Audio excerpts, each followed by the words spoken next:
xaaladda guud ee deegaanada Horufadhi iyo Qocondhale ayaa degan maanta kadib markii 24 saac ugu dambeeyay ka dhacay dagaal u dhaxeeya laba maleeshiyaad beelad wada deegaanadaasi dagaalkan oo socday muddo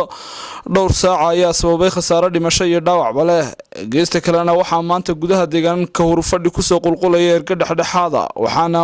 kamid ahaa ergadaasi garaad Cabdishiid Cusmaan Waraab dheere ergadan ayaa baaq u diray labada beelood ee walaalaha ah thumma ilaahay subhanahu wa ta'ala ayaan mahad u celinaynaa waxaan soo gaadhnay annagoo ah wafdi ballaaran oo ka soo kicintay deegaanka Woodwood waxaan soo gaadhnay degmada Horufadhi oo ay ku dagaalameen beelo walaal ah oo ehel ah oo ka wada tirsan gobolka Cayn ee degmada Buuhoodle ayaa halkan ku dagaalamay shalayto waxaan u direynaa baaq nabadeed meel kasta oo ay labada beelood walaalaha joogaan iyo inay xabada joojiyaan inay dhibka inta inaga ekeeyaan waxaan kaloo baaq u direynaa dhammaan dadka ay khusayso dhammaan waxgaradka deegaanada SSC dhammaan waxgaradka gobolka Cayn in ay ka qayb qaataan nabadda waxaan sidoo kale baaq u direynaa dhammaan qurba joogta labada beelood halka ku dagaalamay ilaahay inuu uga baqaan inay qurba joogto aysan dab ku shidin in ay nabadda taageeraan inna lillahi wa inna ilayhi raaji'uun waxaan halkan uga tacsiyeenaynaa dadkii ku geeriyooday shaqaqadii ka dhacday magaalada la yiraahdo Qocondhale inna lillahi wa inna ilayhi raaji'uun baan leenahay ilaahay naxariis jannaha ka waraabiyo ehelkoodii iyo qaraabadoodii oo innaka ahna ilaahay dhamaantiin cawil iyo badal khayr qaba inaga siiyo runtii waa ka xunnahay geeridaas iyo shaqaqadaas soo noqotay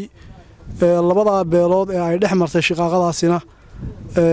waxaan ka codsanaynaa inay u dhagan nuglaadaan dadka dhexdhexaada ah ee ku soo qulqulaya deegaamadaas ee ka naxay dhibaatada dhexdooda ka dhacday ee soo noqotay inay u dhagan nuglaadaan oo nabadda isku garab taagaan baan ugu baaqaynaa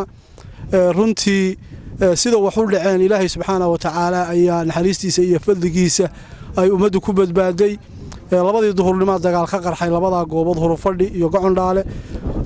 cishihii iyo maqribka dhexdoodii dagaalkaasi waa soconayay iskiibu isu taagay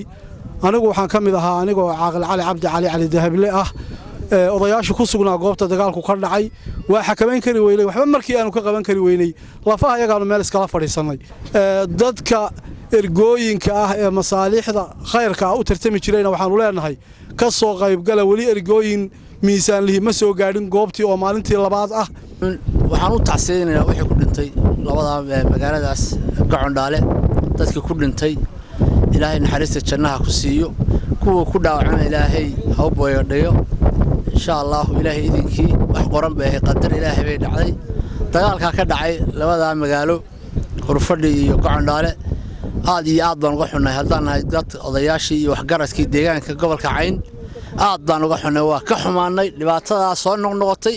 labada reerna waxaan ka codsanaynaa fariimaha aanu geynay qolo walba meesh baan u calaamadeynaa ciidamada inay geyso inay naga aqbalaan ergada dhexdhexaadka iyo gudiyada ka shaqeynaya nabadda ee ehelka inay maqlaan oo u dhaga fudlaadaan baan rajaynaynaa insha Allah billaah kariim baaq u jeedinaynaa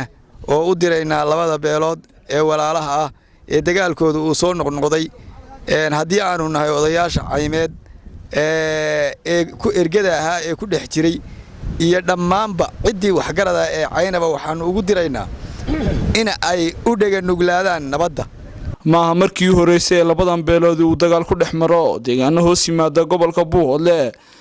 fadlan walaal jooji colaadaas si aynu gaadhno horumar oo Liibaan Axmed Ciise Liibaan Qaran wararka telefishinka caalamiga ee Somali News deegaanka Horufadhi